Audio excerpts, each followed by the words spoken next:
There's a chart I saw recently that I can't get out of my head. A Harvard business professor and economist asked more than 5,000 Americans how they thought wealth was distributed in the United States.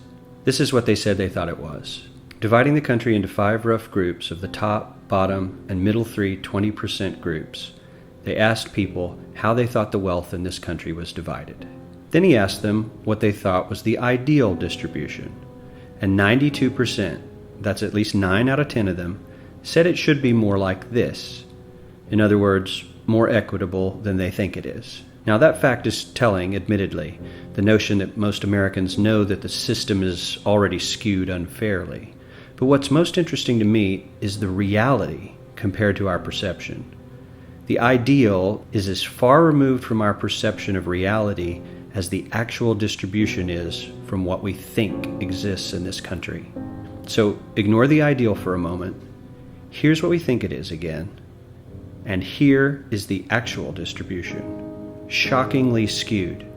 Not only do the bottom 20% and the next 20%, the bottom 40% of Americans barely have any of the wealth. I mean, it's hard to even see them on the chart.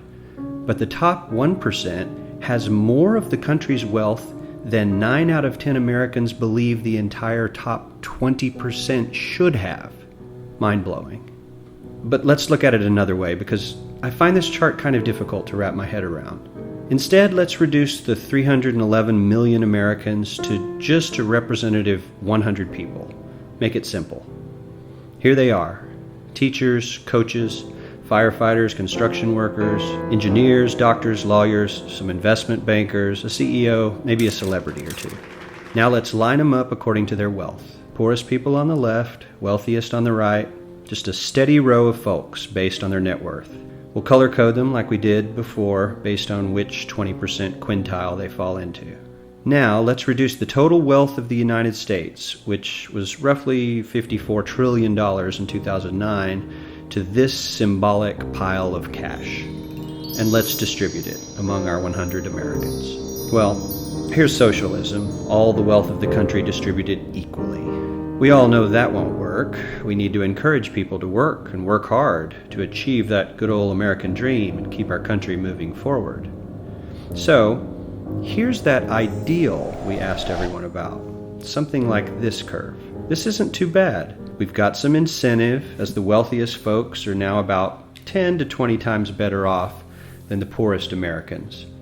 But hey, even the poor folks aren't actually poor, since the poverty line has stayed almost entirely off the chart. We have a super healthy middle class with a smooth transition into wealth. And yes, Republicans and Democrats alike chose this curve. 9 out of 10 people, 92%, said this was a nice, ideal distribution of America's wealth. But let's move on. This is what people think America's wealth distribution actually looks like. Not as equitable, clearly, but for me, even this still looks pretty great. Yes, the poorest 20 to 30% are starting to suffer quite a lot compared to the ideal, and the middle class is certainly struggling more than they were, while the rich and wealthy are making roughly 100 times that of the poorest Americans and about 10 times that of the still healthy middle class. Sadly, this isn't even close to the reality. Here is the actual distribution of wealth in America. The poorest Americans don't even register. They're down to pocket change, and the middle class is barely distinguishable from the poor. In fact, even the rich between the top 10 and 20 percentile are worse off. Only the top 10% are better off. And how much better off? So much better off that the top 2 to 5% are actually off the chart at this scale. And the top 1%, this guy, well, his stack of money stretches 10 times higher than we can show. Here's his stack of cash, restacked, all by itself. This is the top 1% we've been hearing so much about. So much green in his pockets that I have to give him a whole new column of his own, because he won't fit on my chart. 1% of America has 40% of all the nation's wealth.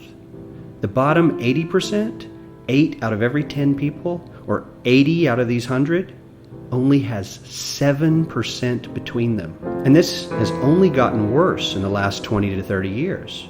While the richest 1% take home almost a quarter of the national income today, in 1976 they took home only 9%, meaning their share of income has nearly tripled in the last 30 years. The top 1% own half the country's stocks, bonds, and mutual funds. The bottom 50% of Americans own only 0.5% of these investments, which means they aren't investing. They're just scraping by. I'm sure many of these wealthy people have worked very hard for their money, but do you really believe that the CEO is working 380 times harder than his average employee? Not his lowest paid employee, not the janitor, but the average earner in his company. The average worker needs to work more than a month to earn what the CEO makes in 1 hour. We certainly don't have to go all the way to socialism to find something that is fair for hardworking Americans. We don't even have to achieve what most of us consider might be ideal. All we need to do is wake up and realize that the reality in this country is not at all what we think it is.